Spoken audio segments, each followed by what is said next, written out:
हिंदू धर्म में समय के कालखंड को 4 भागों में बांटा गया है। सतयुग, त्रेता युग, द्वापर युग और कलयुग, जिसमें कलयुग को मानव जाति का सबसे ज़्यादा शापित युग माना जाता है। वहीं कुछ अन्य लोग इसे अंतिम युग भी कहते हैं। लेकिन क्या आप जानते हैं कि विष्णु पुराण में कलयुग को महर्षि व्यास जी ने सबसे सर्वश्रेष्ठ युग कहा है। आजकल जब भी किसी के साथ बुरा होता है तो वह यह बात ज़रूर बोलता है कि घोर कलयुग है। लोगों का मानना यह भी है कि पाप की अति हो चुकी है और कलयुग का अंत समय आ गया है। इसी से जुड़ी बहुत सी जानकारी हमें धर्म ग्रंथों में मिलती है। आइए जानने की कोशिश करते हैं कलयुग से जुड़ी कुछ और महत्वपूर्ण जानकारियाँ। शिव पुराण के अनुसार जब एक दिन महर्षि व्यास जी गंगा में स्नान कर रहे थे, तब कुछ ऋषि मुनि उनके पास वहां पहुंचे। उन्होंने देखा महर्षि व्यास गंगा में स्नान कर रहे हैं, तो वह लोग वहीं गंगा के किनारे वृक्ष के नीचे बैठ गए।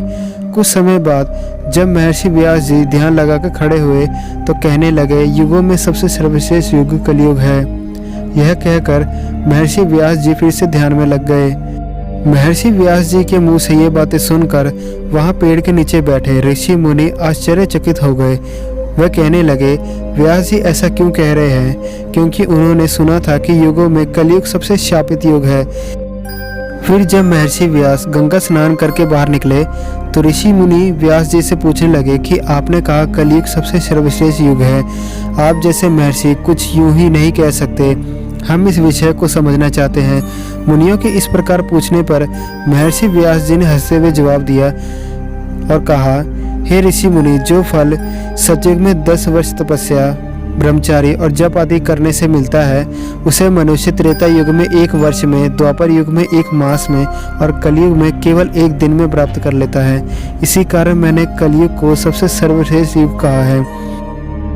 कलयुग में यदि मनुष्य भगवान की थोड़ी सी भी भक्ति करे तो उसे बहुत सा पुण्य प्राप्त हो जाता है, और इसलिए मैं कलयुग से संतुष्ट हूँ और इसे भी सर्वश्रेष्ठ युग मानता हूँ। इसलिए मेरी सलाह यह है कि कलयुग में मनुष्य अपने जीवन को सरल और सुखी बनाने के लिए सदा श्री कृष्ण रूपी हरि नाम का जप करे।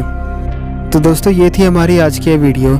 कलयुग के बारे में आपकी क्या राय है, हमें कमेंट सेक्शन में ज़रूर प्लीज़ बताएं। और वीडियो अच्छी लगी हो तो वीडियो को लाइक कीजिए और शेयर कीजिए। Thanks for watching my video.